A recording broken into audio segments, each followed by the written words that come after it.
উনি এই বাড়িতে 23টা বছর কাটিয়েছিলেন। ডান দিকে যে ছবিটা লক্ষ্য রাখুন, ওনার ছোট ভাই প্রকাশ চন্দ্র চট্টোপাধ্যায়। এখানে নেতাজি সুভাষচন্দ্র বসু এসেছিলেন দুবার। বাঘা চলতেন রাসবিহারী বসু, বিপিন বিহারী গাঙ্গুলি, চিত্তরঞ্জন দাস সব নদীর পথে এসে রাতে মিটিং করতেন হারিকেন লণ্ঠন জেলে। বাংলা কথা সাহিত্যের যে মানুষটির নাম প্রথম এবং স্বাভাবিকভাবে মনে উকি দেয় তার নাম শরৎচন্দ্র চট্টোপাধ্যায়। বাংলা সাহিত্যের অপরাজেয় ও অমর কথাশিল্পী, যার শ্রেষ্ঠত্ব স্বীকার করে গেছেন স্বয়ং কবিগুরু রবীন্দ্রনাথ ঠাকুর পর্যন্ত।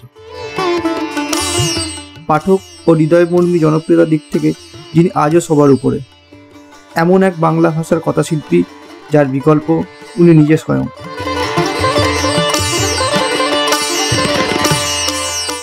নমস্কার বন্ধুরা, আজ পলাতক হিউম্যানের সাথে আমরা দেখতে চলেছি অমর কথাশিল্পীর সেই বাসগৃহটি যেখান থেকে উনি ওনার লেখনী জীবনের সর্বোচ্চ সময় সহ জীবনের শেষ 12টি বছর কাটিয়েছিলেন।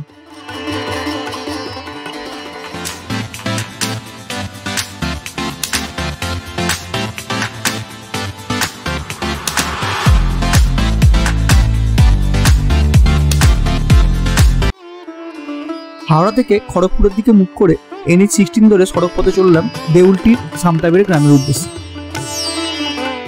তবে আপনারা ট্রেন যোগে দেউলটি স্টেশনে নেবে টোটো ধরেও আসতে পারেন এই সামতাবেড়ে গ্রাম।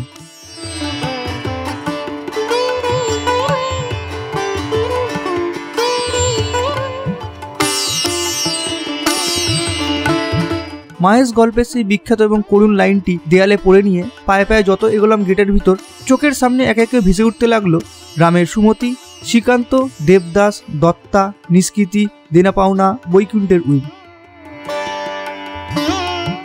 এই সব চিরস্মরণীয় লেখার সৃষ্টি এই বাড়িতেই। রয়েছে নিজের হাতে সযত্নে লাগানো সেই পেয়ারা গাছটিও, যার উল্লেখ রয়েছে গ্রামের সুমতি গল্পে।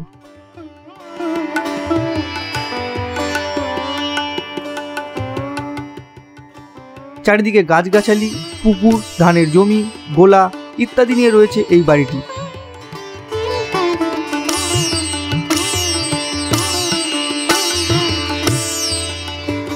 শরৎবাবু যৌবনের অনেকটা সময় কাটিয়েছিলেন বার্মায়, তাই হয়তো জীবনের শেষ জীবনের বাড়িটিও তৈরি করেছিলেন বার্মি স্টাইলে।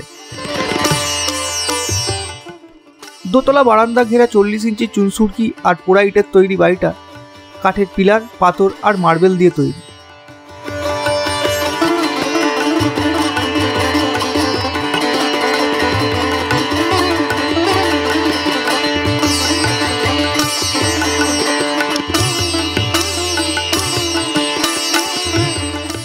এখানে তিনি ছাড়াও থাকতেন তার দ্বিতীয় স্ত্রী হিরণময়ী দেবী ও দাদা স্বামী ভেদানন্দ।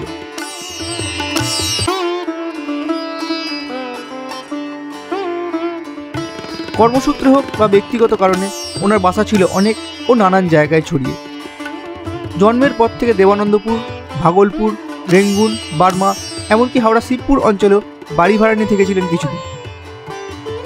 তবে ওনার নিজের বাড়ি বলতে কিন্তু এটাই, যে কুটিরের প্রতিটি কোণায় লেগে রয়েছে তার স্পর্শ, আবেগ বিজড়িত মুহূর্ত, হৃদয়স্পর্শী সব লেখার সৃষ্টি। মেজদিদি, ললিতা, চন্দ্রমুখী এইসব চরিত্রের রচনা এই বাড়িতেই।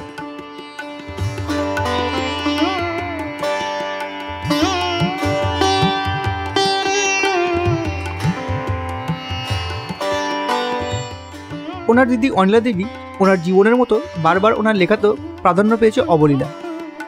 সামতাবেড়ে ওনার দিদি অনিলা দেবীর বিয়ে হয়, সেই সূত্রে এখানে ওনার যাতায়াত ছিল প্রায়, এবং ওনার পছন্দের গ্রামের মধ্যেও ছিল এটি।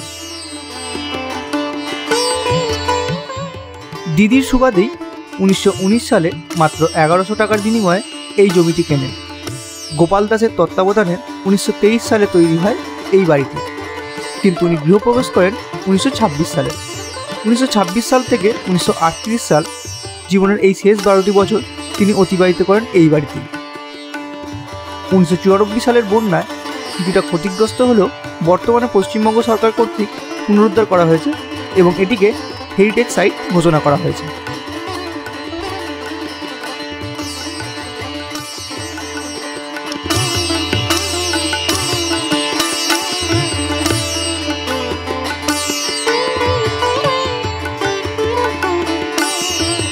তবে এই বাড়িটিকে শুধুমাত্র একজন লেখকের তপস্যাগৃহ ভাবলে হয়তো কিছুটা ভুল হবে, কারণ বাংলার অগ্নিযুগে এই বাড়িতেই ঠাঁই পেয়েছেন বহু বিপ্লবী।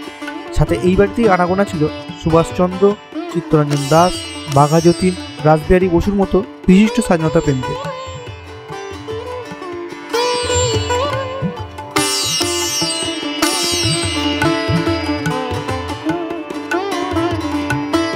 দেশবন্ধু চিত্তরঞ্জন দাস যখন ইংরেজদের দ্বারা গ্রেপ্তার হয়েছিলেন, তখন ওনার বাড়ির শ্বেত পাথরের তৈরি রাধাকৃষ্ণ মূর্তিটি উনি শরৎচন্দ্রকে দিয়ে গেছিলেন, যেটি এখনও এই বাড়িতে নিত্য পুজো হয়।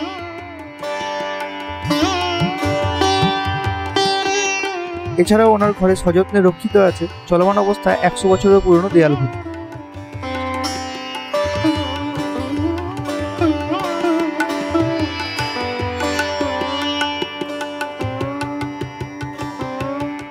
তবে এই এলাকার গ্রামের মানুষের কাছে উনি তৎকালীন সময় লেখক শরৎচন্দ্রের থেকে বেশি হোমিওপ্যাথি চিকিৎসক হিসাবে বহুল পরিচিত ছিলেন।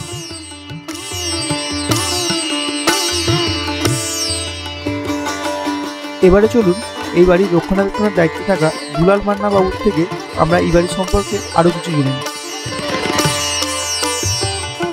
এদের সামনে চেয়ারটা বসতেন, টেবিলে খাতা রাখতেন, জানলাটা লক্ষ্য রাখুন, জানলাটা খোলা থাকতো।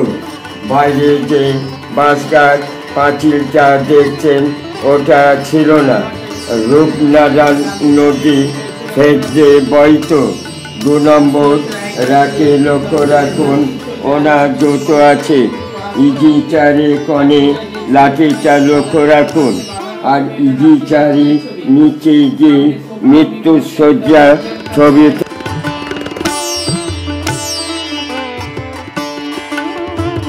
এইটা চিকিৎসা ঘর, উনি বিনা পয়সায় গরিব দুঃখীদের হোমিওপ্যাথি চিকিৎসা করতেন। সরকার রয়েছে লক্ষ্য রাখুন। হাওড়া জেলা কংগ্রেস উনি প্রেসিডেন্ট ছিলেন, তখন জাতীয় কংগ্রেসের সিম্বলটা যে চরকা, ওই যে ইজি চেয়ারটা রয়েছে উনি বসে চিকিৎসা করতেন, গরিব দুঃখীদের বিনা পয়সায় হোমিওপ্যাথি চিকিৎসা করতেন। এটা হচ্ছে সেই চিকিৎসার ঘর। আর এই যে খাঁচা রয়েছে, এই খাঁচাতে উনি ময়ূর পুষতেন। এখন ময়ূর ডাকা নিষেধ, তাই ময়ূর ডাকা হয় না। এখানে ঠাকুরটা রয়েছে লক্ষ্য রাখুন, রাধাকৃষ্ণ ঠাকুর শ্বেত পাথরের মূর্তি। চিত্তরঞ্জন দাস যখন দেশের দেশে অ্যারেস্ট হয়ে গেছিল, ওনাকে দিয়ে গেছিলেন। এই ঠাকুরটা আজও নিত্য পুজো হয়।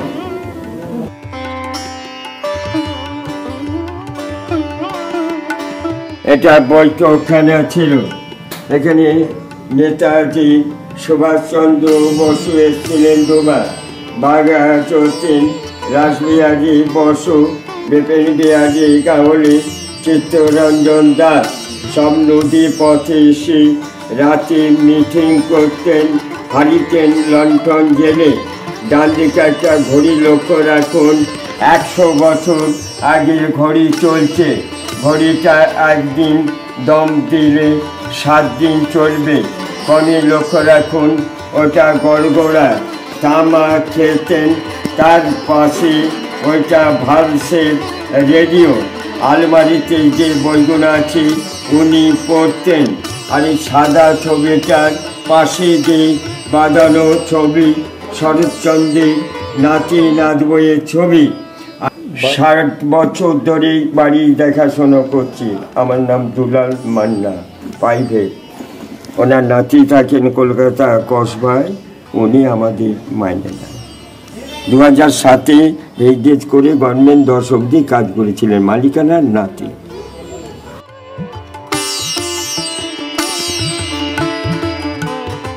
তাহলে বন্ধুরা, পলাতক হিউম্যানের সাথে শরৎ কুটির ঘুরে এবং তার ইতিহাস জেনে আপনাদের কেমন লাগলো অবশ্যই কমেন্ট বক্সে জানাবেন, এবং লাইক, কমেন্ট ও সাবস্ক্রাইবের মাধ্যমে চ্যানেলটির পাশে থাকবেন।